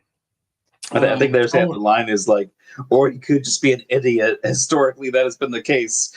Yeah. Or maybe he's an idiot. Fair enough, Tony. You make a valid point. Tony sits down with Jennifer to talk about suicide and like all this stuff happened. Jennifer is being more and more like pushed back on Tony. She's getting kind of fed up. Tony's in AJ's in a facility. And they're monitoring him, but he's not doing well. Guy named Coco, the same guy that beat up the guy outside the thing, comes up to Meadow Soprano. He goes, "You're Tony Soprano's daughter. Oh, you got a little cream on your chest. You want a little bit more?" Basically makes advances at Tony Soprano. She doesn't know how to take it. The guy stands up. They end up basically walking out. But it really affects Meadow pretty bad. Meadow talks to Tony the next morning. Tony goes, probably some misunderstanding. It's all right. Like, he meant it as a joke. Like, don't take it. I'll talk to him. I'm like, what the fuck? Do you want to hear what he fucking said? Like, I think you should be a little bit more upset. Little did I know, he's going to take care of it. Jennifer sits down with Peter Bogdanovich, basically talks about, like, wanting to be done with Tony Soprano. Tony shows up at this restaurant, beats the living shit out of Coco. The other guy's like, don't do this. You shut the fuck up. I'll put a bullet in your head. Basically, you think he's going to shoot him. He puts a gun in his mouth. He ends up taking it out. He ends up putting his mouth on the thing, bite down, and all you see is teeth go flying. He stomps, kills him. Pulls out the curb stomp. Yeah. Right. I'm guessing he's dead. We don't see it. Like, he doesn't get up. I don't see him the rest of it. I'm assuming death, but They said like you almost killed him. So Yeah, I think they said somehow he's like in still alive. severe. Okay, so he's still alive, which is Somehow. shocking. I do love the restaurant that speaks in a different language goes get him up, which that's the only thing there. You kind of used to this, but he ends up busting his teeth out. Tony, Carmela, and AJ sit in there and talk at family therapy. Basically, he sits there and is like, you called us animals. What do you mean I called you animals? And he's like, I never called you that. He's like, yeah, we were smoking weed on our confirmation. He's like, oh, what kind? You guys are a couple animals. You're doing illegal drugs, AJ. That's what happened. And then Tony, oh, Paul, fucking you. Cry a little bit more. Like, oh, baby. Like, he doesn't fucking care at all. But he notices in his pant leg, there's a tooth. There's a tooth from what he just fucking did in the thing. So he ends up taking it out while they're having the whole conversation. Tony meets with Carmine Jr. Carmine Jr. is like, hey, we need to like reconcile this. Like, this has got to stop. It's going to end in too much bloodshed. We can't afford this.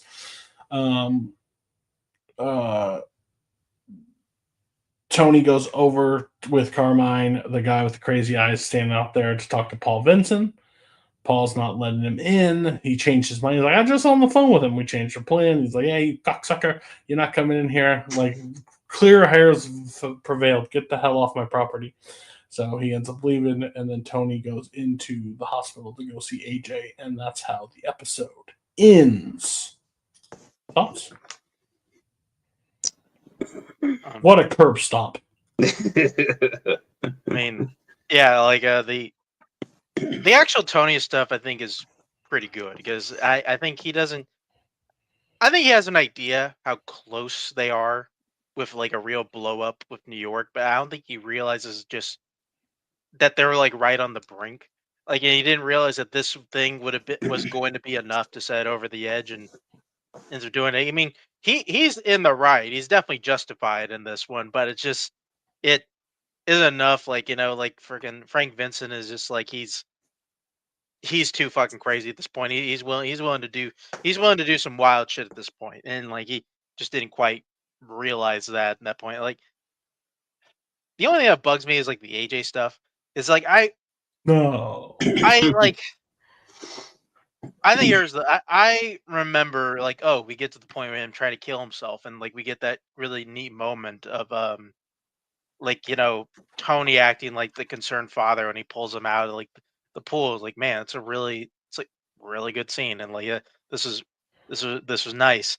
And then like the show, like we have to ruin it by going into the other the other session where he's just like bitching the whole time, and he's like making himself the victim. Like, what the fuck? Like, we can't even give AJ one episode of being likable. Like, what are we doing here? Yeah, no, I mean, I enjoy the New York, New Jersey tension is really starting to rise, and it's like kind of the first time it like really came close to home for Tony with that guy harassing Meadow. Because I mean, up to this point, it's just been like business and stuff, but somebody actually finally made it personal. Yeah, the AJ stuff is AJ stuff. He's had a rough go of it, but hopefully this is his path to move forward. I knew it was over when he started quoting Grandma Soprano. Like, yeah, like, this is over. Oh yeah, it brings her up. Yeah, brings her up. Great, good news. What grandma? Mine? No. You just see Tony. Jesus Christ. Okay, ready for the next one? All right. We are going to Blue Comet. Opens up. Silvio shows up at a guy's house. I'm not really sure of this character. I don't know if I know him previously, but he's part of Tony's gang. But he's like, some things just need to be done in person. He ends up killing him. He ends up choking us out. We find out later in the episode that he was working with both sides of the thing, so Tony had to Tony didn't even know Yeah. Silvio ends up revealing later that he didn't need to tell him because he was dealing with AJ. So he's like, what kind of fucking excuse is that? Like, don't ever say that again. Like, tell me everything that needs to happen. So he ends up doing that. He ends up choking him out. Paul Vincent meets with the other people, the crazy eye guy, and says, we need to move out the Sopranos. Like, they're just a clique. Like, that's what they've always said. He's like, I like that in theory, but in personality, like, that seems a little bit harder to do. That you think, so its wheels are in motion to take out the Sopranos. AJ meets a girl at this fucking facility, which, be honest with you, could not care fucking less. AJ and they go to meet with him. They go to talk. Tony goes back to the deli to talk. He talks to the guy in the terrorist organization. There's nothing on them right now, but he's like, hey, if you ever know anything, just like, if they come back in town, like, let me know. But like, we don't know anything. They could just be bad salesmen. Like, that's all. Like, that's all we know. Silvio ends up telling them about the situation overall, what's been going on. They have a whole meeting. Paul Vincent's crew has a meeting about taking out members of the group. Meadow and Carmela, I don't really know what they discuss. She comes back home to talk. I think she's like dropping out of pre-med. dropping out of med school and stuff. Dropping out of med school. The faculty, the whole member, like Paul, Pete Bogdanovich, Jennifer, all sitting there talking about a dinner, basically reveals that Tony Soprano is her client, and like, what the fuck? We're professional. Oh, no one's not going to tell anything. We're fine, but like that sends fucking Jennifer off in a tailspin. They're at the. She ends up like doing some research on like criminal activity, stuff like that, trying to find something. Like, Tony's not like just using this to like, he's not going to get any better. It's just where he is in life. The terrorist group, not terror, but like the two guys show up outside because they're going to orchestrate a hit using them to take out Paul Vincent, which was the plan. I don't know how the plan got, but that's the overall plan. Put that in motion. Jennifer doesn't want to be his therapist anymore. You're not getting any better. But she's like, "Oh, you're going to do this right before my son tries to kill himself." Blah blah. I will give you some recommendations, but this is. But Cody, he ripped the page out of her magazine. Yeah. But yeah. They end up going to this guy's house, speaking Ukraine, shoots the guy, shoots the girl, both of them dead. He gets on the call, calls the one guy, hey, do they speak Ukraine? Ukraine. I don't fucking know. Like, why? He ends up calling Paulie, and Paulie's like, what the fuck are you talking about? Ukraine? How the hell would I know? Like, Patsy was like, how the hell would I know? Like, I don't know. But it's like, it's done. The deal is done. So they pass along the whole message where they end up done. They end up having a conversation. Carmela and Tony end up going to dinner at Artie's place. They end up like talking about Meadow dropping out and all the situations, like how they're better than ever. Paulie tells him that he is that it's done. The deed is done. They've killed him. Blah blah blah. And then they pull up in a newspaper, see the faces. That ain't Paul Vincent. They end up killing the wrong guy, wrong house, end up killing everything else. Janice shows up at the house of Tony's. Tony talks about Junior running out of money, having to go to state facility. Tony makes a statement like, fuck off, like, how dare you bring this to me? I was shot by this man, and like, your husband like fucking did what he did, like all this stuff. It's pretty volatile. Tony's pretty angry about it. They do not end the greatest terms, leaving. Silvio basically breaks it down to Tony that this is what happened, but it didn't happen. We're in a pretty shitty situation in this situation. We see Bakla at the train store. He's looking at a blue comet train.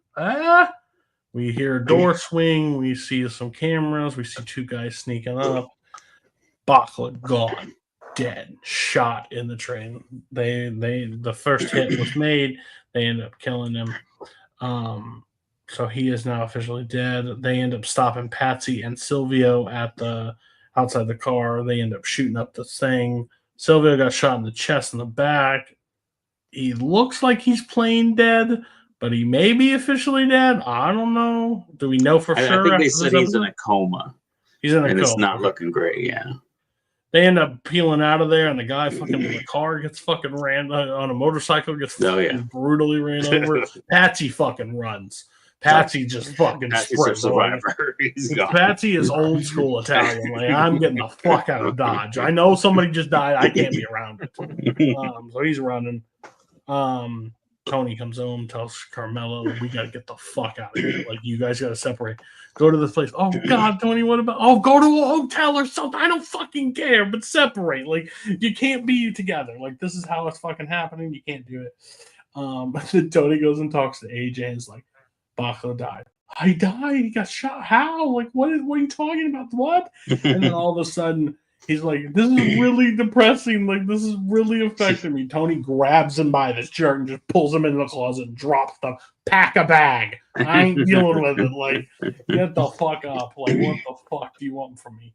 So I ended up packing stuff. And then I'm going. Tony is riding with a group to hide out, waiting out for Paul Vincent, and he's getting flashbacks to Bakla, like talking like when you know, like how does it feel when you go, like just talking about stuff and knowing that he wasn't there to save him, and that's how it ends. So basically, final, unless this is all a fucking dream, which I will kill myself. Live on call next week. Watch it live. We'll do it live. I will. Paul Vincent versus Tony square off. Like, that seems like what's in the cards, and I can't fucking wait. This is what I've been waiting for a really long time. Inner mob fights, and they've always been like taking tick for tap blows. No, this is full on like head for head. So I kind of like where we're going, and big characters are. So, thoughts on the Blue Comet? Go ahead, man. Yeah, I mean, people it's now escalated to the point where we're going after some of the big guys in the organization. Tony's losing a lot of his counsel around him. This is really, really interesting. The only thing I don't know if they did enough to make me think that his therapist would dump him like that. No, because she's had her colleagues saying that same stuff to her. For it came out of nowhere. Years. It came like into season. It came up into series. Have to end this triangle. How? Yeah, I think that's kind of like the only thing I didn't like about this episode. Yeah, that was good. And we did get news that Junior is broke, and now that they have to move him to a state facility. So if that's the last we hear of him, man. But yeah, you know what I love though? We didn't have to do an episode or like 10-minute episode of finding out he ran out of money. That's really nice. That's going to be like the whole next episode. Past seasons, we were out of money. Oh. And I do feel I almost put it on the kill count that Tony is draining the poor swimming pool after what happened to AJ. So that's another casualty. Yeah, can't die in a pool if there ain't no water. That's the most Italian thing I've ever seen in my life. What's the problem here, AJ? No, the pool. Next up, the cinder blocks. We're getting rid of them. Yeah, like I remember watching this episode for the first time, like not like because this is like in a lot of ways this feels very unlike Sopranos, because like Sopranos never really has been that show where like just a whole bunch of like just big shit or at least like outwardly like violent mob shit just kind of happens all at once. Like we just haven't really gotten that. in this one. Usually, there's kind of been ways either to talk out of it or, like kind of some smaller guys get thrown to the wolves here, like whatever. No, here by the end, Bacala's gone.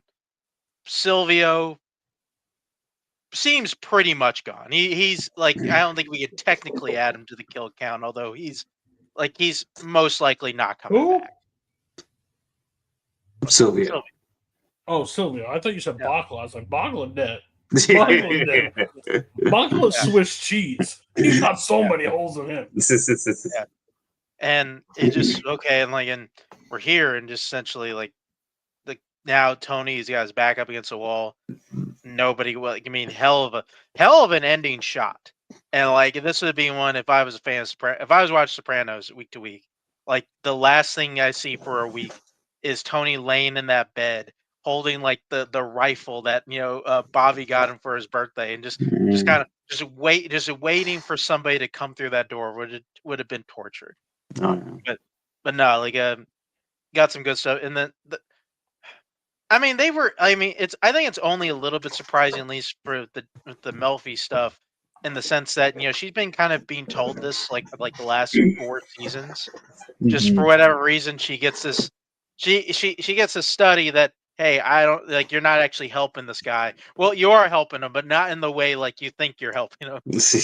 You're maybe making him. Maybe helping him be a better criminal. So maybe maybe you gotta think twice, and then sees him rip out the steak recipe, and I guess that's enough for her.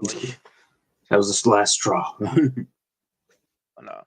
very very good episode. Definitely a Definite change of pace that finally paid off. They're like, there's only 1 episode left. We need to do some stuff. I mean, I'll just say I didn't expect it to end bloody, and we got bloody here. You want to go back to the lake, see what's happening over there? That's where I was like, where are we going with this? Okay.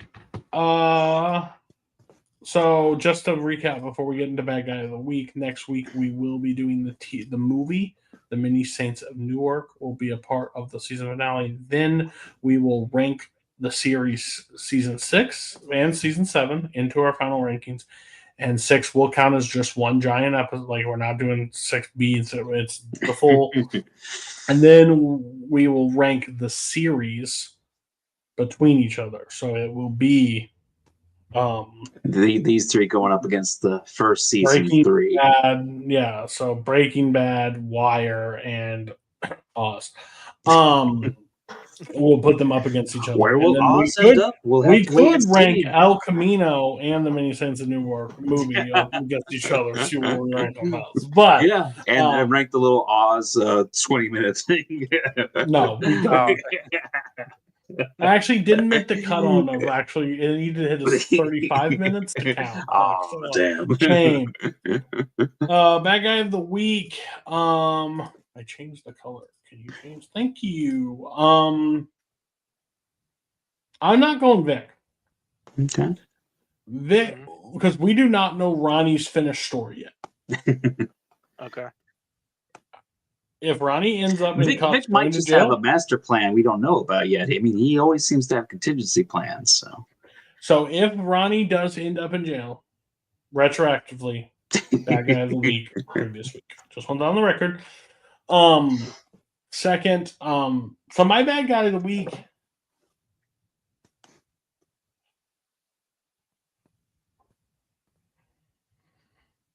Can I give it to the guy? If you want to. Oh, yeah. Mark's got his name. I mean, yeah, he's been around several seasons, so. Yeah. What's his name? Jim Hobart. You're talking about the guy at the end, right? The guy you told the big Joan, boss. The guy that basically tells Joan that women don't matter. I want to give it to the lawyer. Yeah. Jim Hobart. He was with my homegirl Joan. Fuck him. Bad Guy of the Week. Oh, horrible. No, change that. Betty. Betty. That's Creep. what I was actually going to bring up. Creep. I was Glenn gonna be comes back Jenny, into her life, this and guy's you're about to literally go die in Vietnam. Just give him what he wants. Like, I'm oh my god! So you're just like defending that. He should have got some disgusting behavior. I don't think there's anything wrong with her. Just like there's nothing wrong with being a flirt. Okay, that like You're as long as nothing scumbag. happens. I mean, just that's Dawn. Betty in the first 2-3 seasons could have cured cancer and be like, dumb bitch. Like, why is she still suck so bad? Like, you hated Betty, and now all of a sudden you're like, oh well, it's just a flirt. Like, what's so bad about being nice to boys? Like, gross. You should be ashamed of yourself. I mean, yeah, like I'm not gonna overthink this one. Like it, as I was kind of saying before, like Vic has had basically no leverage this entire season. I don't think that he has nothing left to save Ronnie. If Ronnie gets saved in this finale, it's going to be purely coincidental. So What if yeah, he goes like, what if they gets him a ride to Mexico, gone free of charge? Then they're gonna tear up Vic's deal. purely coincidental. Like Vic is 100% the bad guy of the week this week. Do you remember when not only- Lynn? Do you remember a when bounty on Shane's head that caused Shane to lose all his money? hey, when Shane dropped that grenade? Didn't Mark not vote for Shane? No, yeah. He gave it to Dom that week. Like I see you're it. just oh my god, Don did something terrible. He dropped a grenade on his buddy's lap, and you're like, guys, hear me out. Shane, not He that bad. made Lane kill himself. They were both responsible for bodies in that episode. Who? It's Len. He was a pure soul. They were Yeah, cast I'm as gonna go almost- Vic too. Yeah, just That's crazy, guys. You're right. Okay. And I think that's the first time I actually given it to Vic. So yeah. maybe I should look closer to how you vote for Shield characters. So. There's no way the first time we get Vic is definitely There's no way. No, I think I said that's the first time I've given it to Vic Vic. shot a cop in the face in the first episode. We didn't give it to him for week 1. No, you gave it. So week 1, Cody gave it to Vic, Mark gave it to Don, and I gave it to Pete. Why did I give it to Don? Was that the cake thing? Did I give him bad guy for the cake thing? It might have been. Scumbag. Okay. That is the show. We will be back for the final. It'll be a long episode, probably. Probably. For us recording, we'll probably shoot earlier, but it will be a long thing. Can't wait for it. And I'm just gonna play the new outro as the thing to tease the upcoming. So we will see you next week. One more episode. We've completed another one, guys. Longest running podcast in trivia space community. That's crazy. Well, good job. Proud of us. See you next week. Bye.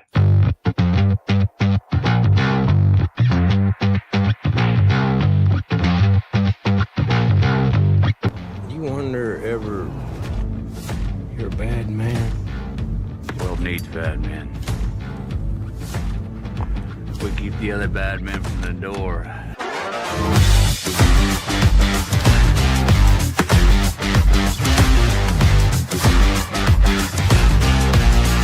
So, I just wanted to get the gang together early in my tenure to say, yup.